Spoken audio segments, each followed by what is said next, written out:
우리가 신앙생활을 하면서 절대 잊어서는 안 되는 단어 중에 하나가 바로 은혜입니다. 은혜는 자격 없는 나에게 값없이 주시는 하나님의 선물입니다.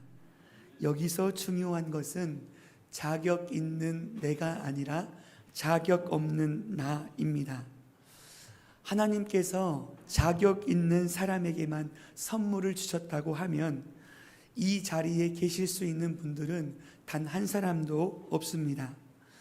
저와 여러분들은 오직 하나님의 은혜로 구원받았고, 오직 하나님의 은혜로 살아가며, 오직 하나님의 은혜로 우리의 인생을 마무리하게 됩니다. 예수님께서 저와 여러분들에게 말씀하십니다. 요한복음 15장 5절 말씀이요, 나는 포도나무요 너희는 가지라. 그가 내 안에 내가 그 안에 거하면 사람이 열매를 많이 맺나니 나를 떠나서는 너희가 아무것도 할 수 없음이라. 아멘. 예수님이, 하나님이, 성령님이 말씀하십니다. 나를 떠나서는 너희가 아무것도 할 수 없음이라. 사랑하는 식구들, 저와 여러분들은 하나님의 은혜가 아니면 단 한순간도 살아갈 수 없습니다. 우리가 매일매일 맛있는 음식을 먹어야 힘있고 활기차게 살아갈 수 있는 것처럼 저와 여러분들이 하나님의 자녀답게 오늘이라는 시간을 살아가려면 하나님이 공급하시는 하루의 은혜가 날마다 필요합니다. 왜 그럴까요? 첫 번째, 어제의 은혜로 오늘을 살아갈 수 없기 때문입니다. 은혜는 유통기한이 있어요. 우유가 유통기한이 있는 것처럼 어제의 은혜가, 어제의 성령 충만함이 오늘의 성령 충만함을 보장하지 않습니다. 그리고 두 번째로, 은혜가 충만하다고 해서 우리의 삶의 문제가 비껴가거나 사라지지 않는다는 사실입니다. 오늘 본문 9장 1절은 이렇게 시작합니다. 이 일 후에 아멘. 오늘 본문에 기록된 이 일은 이스라엘 백성들이 난공불락의 성 여리고를 무너뜨리고, 비록 한 번의 실패가 있었지만 아이성을 무너뜨린, 정복했던 놀라운 사건을 의미하고 있습니다. 이것뿐만이 아니에요. 이스라엘 백성들이 아이성을 정복한 이후에 에발산에서 하나님만 예배합니다. 세상도 하나님도 양다리를 걸치며 두 마음으로 예배하는 것이 아니라 하나님만 예배하고 하나님만 소망하고 하나님만 의지합니다. 예배는 헬라어로 프로스퀴네오인데요, 프로스퀴네오는 하나님 앞에서 무릎을 꿇고 두 손을 높게 들고 하나님을 찬양한다는 뜻입니다. 두 손을 높이 든다, 이것은요 하나님 아버지께 항복한다는 것이에요. 우리의 모든 것 내려놓고, 모든 실력들 내려놓고 하나님만 소망합니다. 제가 군대에 있을 때 야간 경계 근무를 서면 이상한 분들이 몰려오잖아요. 그러면 제가 이야기합니다. 손들어! 움직이면 쏜다! 이렇게 하면 오시는 분이 손을 들어야 합니다. 항복한다는 것은 나는 네 편이라는 것이죠. 오늘 이 시간, 이 하나님 아버지 앞에 항복하는 이 예배가 얼마나 귀한지 몰라요. 예배는 하나님과의 만남이고, 예배는 하나님의 얼굴을 구하는 것입니다. 성경에 나오는 하나님의 얼굴은 바로 하나님의 은혜를 상징합니다. 뭘 의미할까요? 이스라엘 백성들은 아주 큰 승리를 경험했습니다. 그리고 이 모든 승리가 내 실력이 아니라 하나님의 은혜라는 사실을 기억하고, 멋이 중한디, 연습 많이 했거든요. 멋이 중한디, 모든 것을 다 제쳐두고 인생에 있어서 가장 중요한 하나님만을 예배합니다. 이 찬양 다들 아시죠? 찬양이 언제나 넘치면 은혜로 얼굴이 환해요. 얼굴이 갑자기 안 환해지셨어요? 성령의 충만한 모습을 서로가 느껴요. 아멘. 자, 바로 이 찬양이에요. 은혜가, 찬양이 언제나 넘치면 얼굴이 은혜로 환합니다. 바로 우리 귀한 식구들처럼요. 옆에 분들 한번 봐보세요. 은혜가 넘치고 계십니까? 너무 빛나가지고 쳐다볼 수가 없죠. 그리고 성령의 충만한 모습을 내가 알고 옆에 있는 사람은 바로 알아차립니다. 이게 바로 하나님이 주신 은혜거든요. 이스라엘 백성들은 지금 찬양과 기쁨과 은혜가 충만합니다. 그런데 문제가 뭔지 아세요? 은혜가 충만했던 이스라엘 백성들 앞에 더 크고 더 무서운 적들이 기다리고 있습니다. 오늘 본문 1절 말씀을 우리 다 같이 한번 읽어보겠습니다. 자, 시작. 2일 후에 요단 서쪽 산지와 평지와 레바논 앞 대에 연안에 있는 헷사람과 아모리 사람과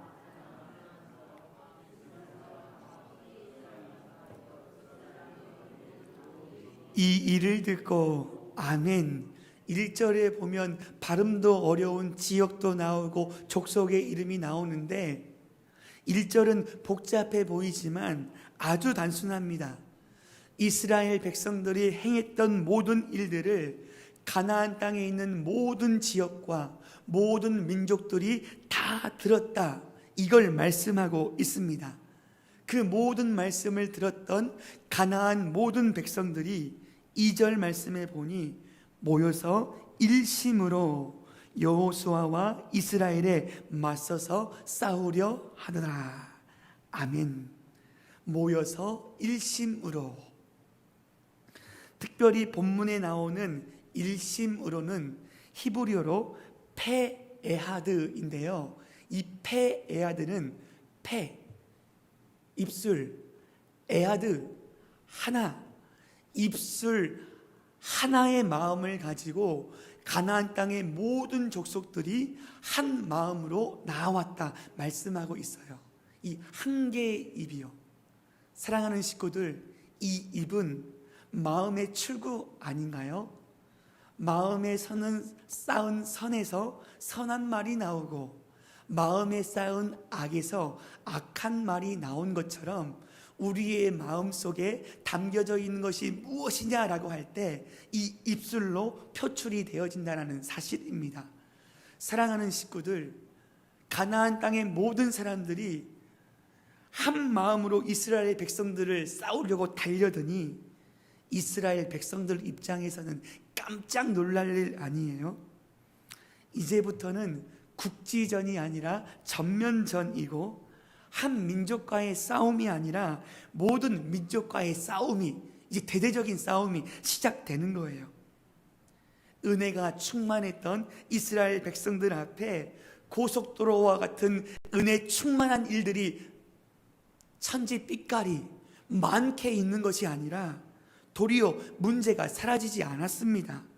이전보다 더 강력한 적들이 기다리고 있어요. 참 가슴 아픈 현실 아니에요? 사랑하는 식구들, 하나님께서 은혜가 충만했던 이스라엘 백성들에게 더 큰 어려움, 더 큰 문제를 허락하신 이유가 뭘까요? 바로 이거예요.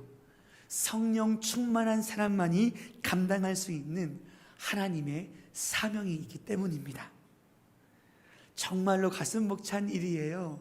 우리 안에 성령 충만함에도 불구하고 우리의 삶에 문제가 있다는 것은 우리만이 감당할 수 있는 놀라운 사명이 있는 것 아닙니까?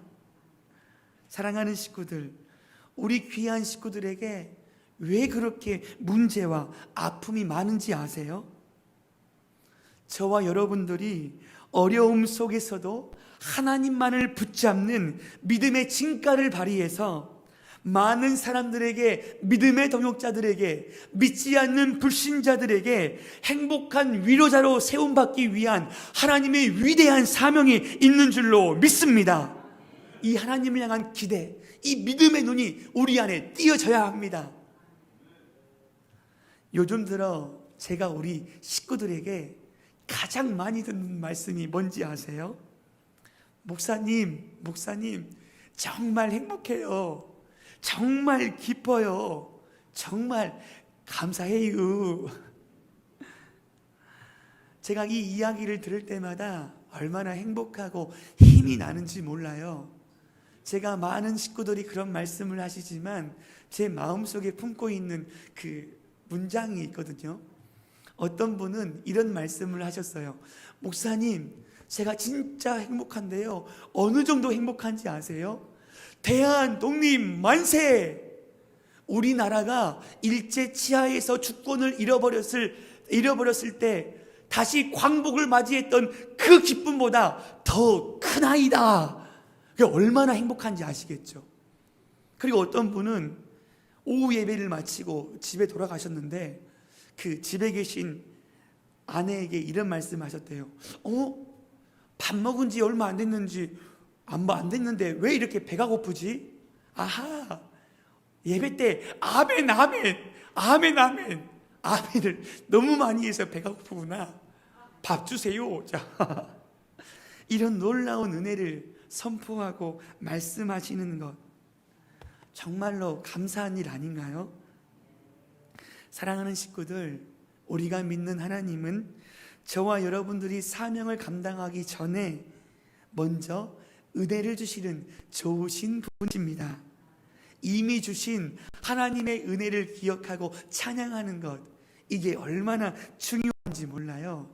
오늘 이 시간 받은 복을 한번 세워보시겠어요? 한번 세워보시겠어요? 얼마나 많은지 상상할 수 없을 거예요. 사랑하는 식구들, 내가 많은 것을 가지고 있다고 헌신하진 않습니다. 은혜 받은 사람이 헌신하는 거예요. 내가 뭔가를 가지고 있지 않고 없다고 해서 헌신 못하는 것도 아니에요. 하나님이 주신 은혜가 너무너무나 크면 함께 나눌 수 있는 놀라운 은혜를 허락해 주신다는 거예요. 오늘 이 시간 받은 복을 세어보아라. 주가 내게 주신 복을 헷갈렸다. 하여튼간 주신 은혜가 너무나 큰 거 아니에요? 사랑하는 식구들, 오늘 이 시간 하나님의 주신 은혜를 발견할 때 우리만이 감당할 수 있는 위대한 사명이 있을 뿐만 아니라 우리 교회, 우리 참 아름다운 교회만이 감당할 수 있는 놀라운 사명이 있는 줄로 믿습니다. 어두움과 문제가 더 많아지면 많아질수록 내게 주신 사명이 무엇입니까? 믿음으로 나아가는 저와 여러분들 되시기를 간절히 소망합니다. 그런데 제가 오늘 본문 말씀을 묵상하면서 제가 이상한 점이 발견되었습니다. 아니, 가나안 땅의 모든 군대가 이스라엘 백성들을 공격하는 이 모습이 1절과 2절에 기록되어 있고, 기브온 거민이 이스라엘 백성들에게 항복하며 화친하는 모습이요 3절부터 15절까지 기록되어 있습니다. 상식적으로 생각해 보세요. 모든 민족이 이스라엘을 공격하는 이 모습이 더 어마무시하니 더 길게 기록해야 되는 거 아니에요? 제가 만약에 성경을 기록했다고 하면, 죄송해요, 제가 이단은 아닙니다. 만약에 기록했다고 하면 가나안 땅의 모든 민족이 이스라엘 백성들과 싸우는 모습을 더 많이, 더 길게 기록했을 겁니다. 그리고 전혀 문제가 될 것 같지 않는, 항복하면서 친절하게 다가온 기브온 주민들은 그냥 한 줄로 요약했을 거예요. 기브온 주민들이 자기 생존을 위해서 순순히 항복했더라. 아멘. 이렇게 끝냈을 거예요. 아니, 이러면 손쉽게 끝날 것을 우리 하나님은 왜 기브온 주민들의 이야기를 더 길게, 더 자세히 말씀하신 이유가 뭘까요? 하나님이 주신 마음이에요. 장교야, 착각하지, 정신 똑바로 차려라.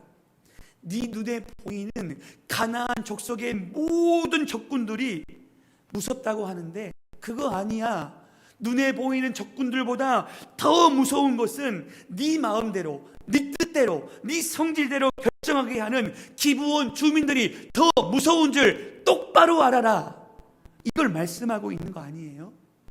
분별력 없이 내 마음대로, 내 뜻대로, 내가 보기 좋은 대로 결정하는 이 모든 것들이 얼마나 너희가 속한 공동체에 어려움을 겪게 하고 엄청난 영향력이 있는지 확실히 알아라. 이 장교야, 이렇게 말씀하시는 거예요. 하나님이 이것을 우리에게 보여주고 있습니다. 기브온 주민들이 여호수아가 여리고와 아이성에 행한 일을 듣고 어떻게 반응하는지 보세요. 오늘 본문 9장 4절 말씀을 다 같이 한번 합독하도록 하겠습니다. 자, 시작.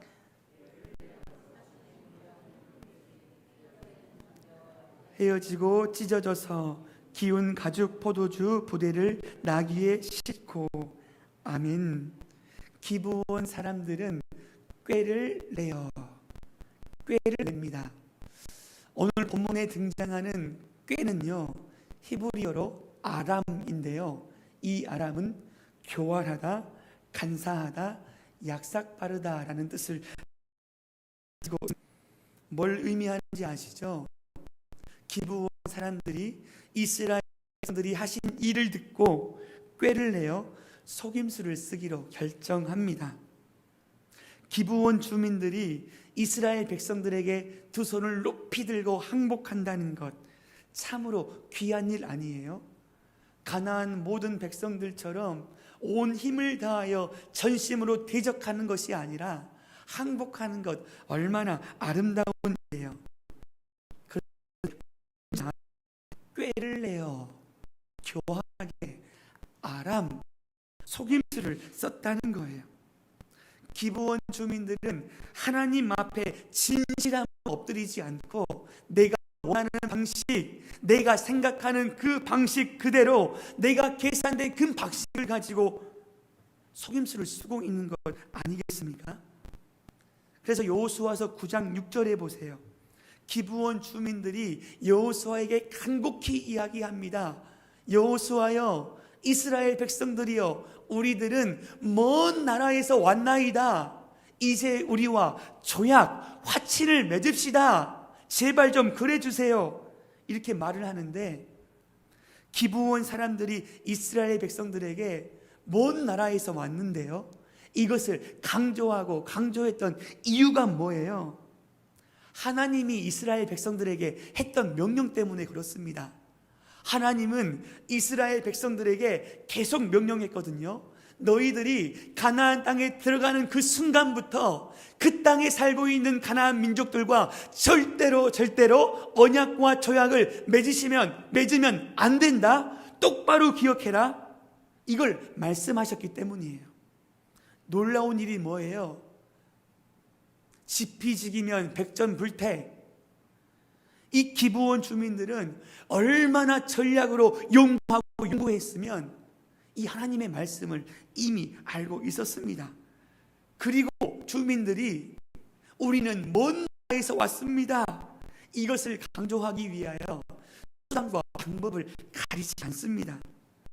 낡은 자루, 낡고 헤어진 포도 부대 가죽, 낡은 신발, 옷, 그리고 곰팡이 냄새가 풀풀 나는 떡까지 철저하게 준비해서 이스라엘 백성들을 교활하게, 간사하게 속이고 있습니다. 그런데 더 놀라운 사실이 뭔지 아세요? 기브온 주민들은요, 하나님의 이름을 이용해 먹고 있습니다. 자신의 목숨을 살고자 하나님의 이름을 이용해 먹고 있어요. 오늘 본문 9장 9절 말씀을 다 같이 한번 읽어보도록 하겠습니다. 자, 시작. 그들이 여호수아에게 심히 먼 나라에서 왔사오니 이는 우리가 그의 소문과 그의 애굽에서 행하신 모든 일을 들으며 아멘. 당신의 하나님 여호와의 이름으로 말미암아 애굽에서 행한 일을 듣고 하나님을 예배하기 위하여 이 땅에 찾아왔습니다. 당신을 찾아왔어요. 할렐루야. 이렇게 고백하고 있는 거예요. 뭘 의미할까요? 기브온 사람들은 자신의 목숨을 건지기 위해서 하나님의 이름을 이용해 먹었지만, 우리가 잘 알고 있는 기생 라합은 하나님의 이름을 위하여 자기 목숨을 걸었습니다. 2명의 정탐꾼을 숨기기 위하여 여리고 왕이 보낸 그 군사 앞에서 저 모릅니다, 왔다 갔습니다. 이 용기는요, 야고보서의 믿음의 결정의 행동이라고 말씀하고 있어요. 말 한마디 뻥끗, 이 거짓말이 탄로나기라도 시작하면요, 이 기생 라합은 목숨이 10개라도 부족해요. 죽음이 눈앞에 임박해 있는 거 아닙니까? 그렇지만 눈앞에 있는 여리고 왕보다 눈에 보이진 않지만 왕이신 하나님을 찬양하며, 하나님께서 너희에게 가나안 땅과 이 백성을 너희에게 넘겨주셨으니 반드시 하나님이 이 땅을 차지하게 하실 것인데, 제발 좀 우리에게 속한 갓도를 구원해 주십시오. 진실한 마음으로 하나님 앞에, 또 정탐꾼 앞에 무릎 꿇고 요청하지 않습니다. 이 기생 라합의 아름다운 모습이요, 기생 라합을 통해, 이 기생 라합은 자기 몸을 팔아서 생계를 유지했던 불쌍한 사람이었고, 사람들에게 손가락질 당해 비참한 사람이었음에도 불구하고 그 라합을 통하여 가족이 구원받을 뿐만 아니라 예수 그리스도의 조상의 족보에 기록되어지는 놀라운 역사를 드러내는 위대한 통로가 되어진 줄로 믿습니다. 기생 라합은 상천하지에 하나님을 고백하며 믿음으로 작동되는 은혜를 허락해 주셨습니다. 저는 이 말씀을 묵상하면서 참 제 마음이 불편했습니다. 왜냐하면 가나안 거민, 기브온 사람처럼 하나님의 이름을 이용해서 내 만족과 내 유익을, 신앙적인 이야기를 포장하면서도 여전히 내 마음속에 자리 잡고 있는 내 유익과 내 연약함을 발견했기 때문입니다. 사랑하는 식구들은 어떠세요? 하나님이 마치 요술램프의 지니처럼 쓱싹쓱싹 하면 뻥 하고 나타나 우리의 소원을 말해봐 하면서 우리의 소원을 들어주는 그런 요술램프 진이 커피 자판기와 같은 그 모습으로 생각하고 싶지 있지는 않습니까? 예수님의 주위에는 항상 두 부류의 사람이 모였습니다. 무리들은 예수님을 따라다니면 내가 무엇을 먹을까 마실까 자기의 유익만을 위해서 쫓아갔지만, 제자들이요, 마데테스, 하나님, 이 제자들은요, 예수님을 위하여 무엇을 헌신하가, 무엇을 희생할 수 있을까, 헌신과 희생을 계산했던 믿음의 사람이었습니다. 저는 적어도 무리의 인생이 아니라 하나님의 이름을 위하여 주님의 영광을 드높이는 믿음의 귀한 식구들이 바로 저와 여러분들 되시기를 간절히 소망합니다. 내 소원을 간출시키고 이루기 위하여서 하나님을 이용해 먹는 것이 아니라 하나님 아버지 앞에 굴복되는 인생이 진짜 멋있는 인생이거든요. 하나님 아버지께 감사하셔야 합니다. 우리 모두는요, 우리의 마음을 이것 주세요, 이것 주세요, 이것 주세요 했을 때 거절하신 것 감사, 거절해 주셔서 얼마나 감사한지요. 거기에 생각하면, 제가 진정한 리더는 웃음으로 표현된다, 이런 비슷한 책이 있는데, 거기에 책에 보면요, 이런 이야기가 나와요.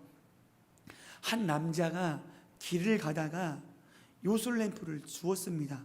그래서 요술램프를 쓱싹쓱싹 문질렀더니 지니가 나왔거든요. 지니가 나와서 이봐라, 소원을 말해라. 근데 한 가지만 말하래요. 근데 이 남자가 많은 고민이 있었던 거죠. 돈도 갖고 싶고 여자랑 결혼도 하고 싶고. 그래서 이거 어떻게 해야지? 빠르게 한번 이야기해 볼까? 한 가지인 것처럼 해서 소원을 말해 볼게요. 돈, 여자, 결혼! 했거든요. 진이가 응답해 줬습니다. 머리가 돈 여자랑 결혼을 했어요. 참 우스갯스러운 이야기지만 하나님은 우리의 모든 기도에도 거절하신 것도 응답해 주신 것도 참으로 놀라운 은혜인 줄로 믿습니다. 우리가 부족한 걸 거둘지라도 하나님은 이 우리가 마땅히 구할 바를 알지 못하는 탄식할 수밖에 없는 우리의 기도를 받으시고 합력하여 선으로 바꿔주실 줄로 믿습니다. 결국 여호수아가 기브온 주민들의 속임수에 넘어가 하나님의 말씀과는 정반대로 기브온 주민들과 조약을 맺게 됩니다. 오늘 본문 9장 14절 말씀을 우리 다 같이 한번 합독하도록 하겠습니다. 자, 시작. 무리가 그들의 양식을 취하고는 아멘. 이 이스라엘 백성들이 실패한 원인을 정확하게 파악하고 있습니다.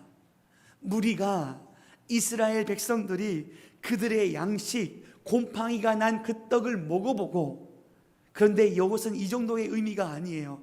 떡을 먹어보고 그들이 가지고 있는 모든 상황들을 정확하게 분석하고 또 분석했지만 어떻게 해야 할지 여호와께 묻지 아니했다 말씀하고 있습니다.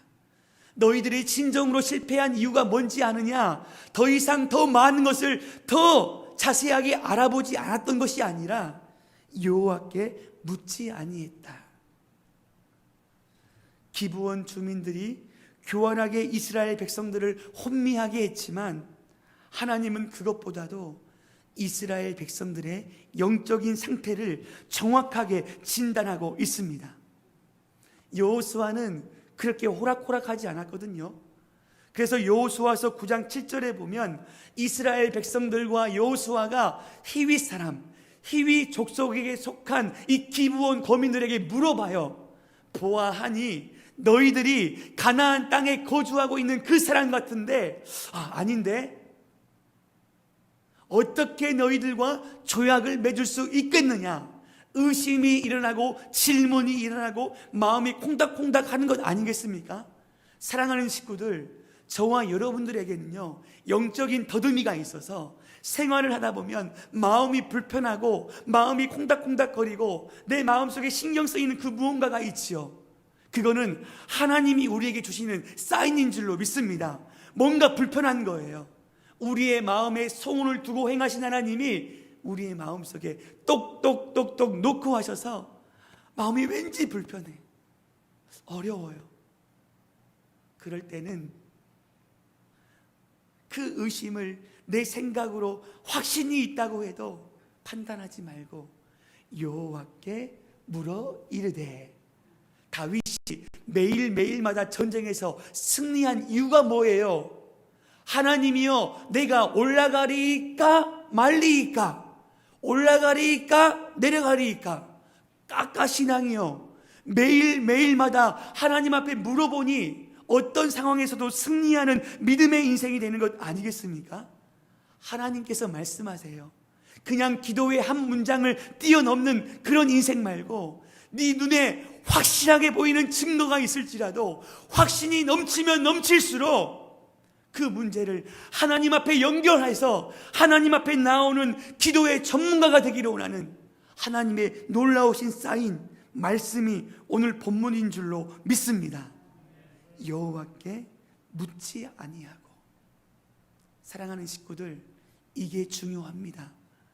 어떤 일이 있을지라도 여호와께 물어 이르되. 이게 중요해요.